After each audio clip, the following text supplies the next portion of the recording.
Intimidantes reúne 14 historias de adolescentes maltratados y violentados por sus pares. Las historias las cuenta la licenciada Eliane Sebda, quien se encuentra con su antiguo maestro, el Dr. Eckermann, para supervisar ese material. Han pasado 30 años y aún se mantiene entre ellos una velada pasión que se irá despertando de a poco. Bueno, nuevamente agradecerle a Editorial Urano y a todo el grupo de editores que trabajan cada año para que salgan estos maravillosos libros, en particular a Anabel Jurado, su directora, y a todo el equipo de editores que ella dirige. Intimidantes cuenta diferentes casos. Algunos tienen que ver directamente con la problemática del bullying, pero la característica que me importó destacar en esta ocasión, en este libro en particular, a diferencia de dos libros anteriores también con la misma editorial, que fueron Bullying, Mató a no víctima, ¿cuál es tu hijo? O Ciberbullying, acoso y violencia en las redes sociales. La diferencia con este libro, además de que tienen una característica ficcionada, digamos, porque nos pareció que iba a ser más interesante para un público más general, que no tuviera una formación académica, entonces la posibilidad de ficcionar las historias iba a permitir procesos de identificación distintos con un público mucho más amplio. Eso se lo agradezco mucho también a la editorial por la propuesta y por la iniciativa. Pero lo que quería destacar es que en este caso, por ejemplo, cuando analizo situaciones de bullying, no tomo precisamente la problemática del matón o de la víctima desde el hecho en sí mismo, sino que lo que hago es recorrer la historia de cada uno para ver desde el punto de vista de su personalidad previa a ese hecho, qué es lo que hizo que se posicionaran como víctima o como victimario.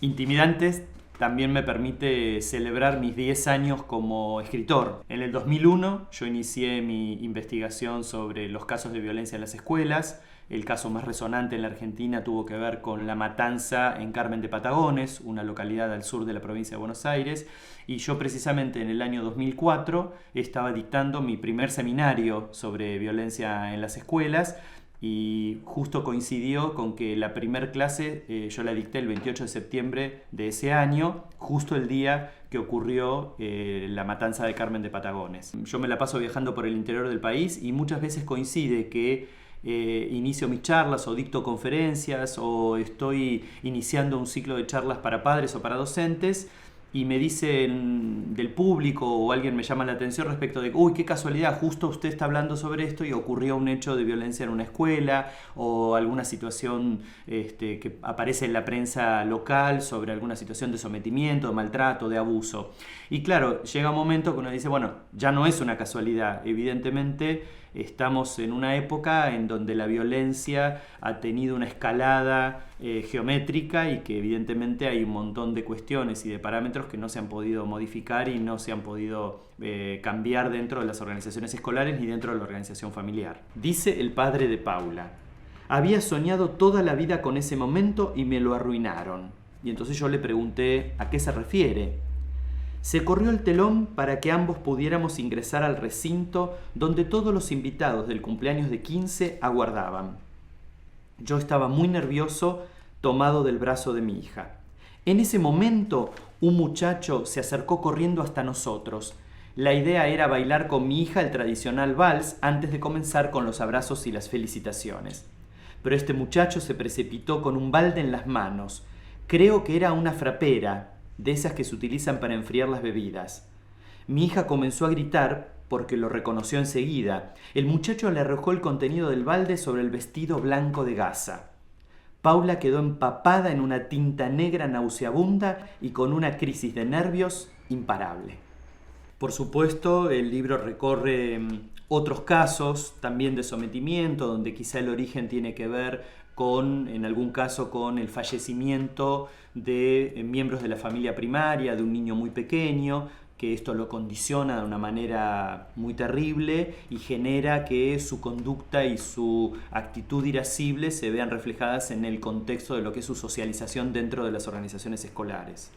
Después relato un caso muy grave donde un muchacho de 14 años hace un intento de suicidio a partir de una relación tormentosa con una compañera de la escuela, una chica que desarrolla una caracteropatía bastante problemática y que lo lleva a establecer una locura de a dos. En psicopatología se llama folie à deux, una locura de dos, donde efectivamente este muchacho descubre que su única salida para poder desentenderse de este vínculo tan traumático y tan terrible de sometimiento era matarse. Por suerte el muchacho no se mata porque hay una intervención terapéutica en el medio con una internación psiquiátrica y este muchacho finalmente salva su vida.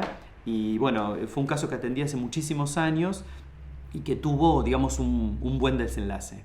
Hay una historia que va atravesando todo el libro, que está intercalada con los casos reales que se cuentan, y que a su vez es interesante que el público vaya descubriendo las razones por las cuales yo incluí esa historia intercalada, y van a ir descubriendo estos personajes que son muy interesantes. Uno de estos personajes es el que narra estos casos de sometimiento, pero van a descubrir la verdadera razón por la cual esta profesional, la licenciada Eliane Sebda, se acerca a trabajar nuevamente con su antiguo maestro. Van a descubrir la verdadera razón por la cual ella aparentemente va a contarle casos clínicos, casos de su práctica clínica, y que lo necesita para poder editar un libro que ella quiere publicar.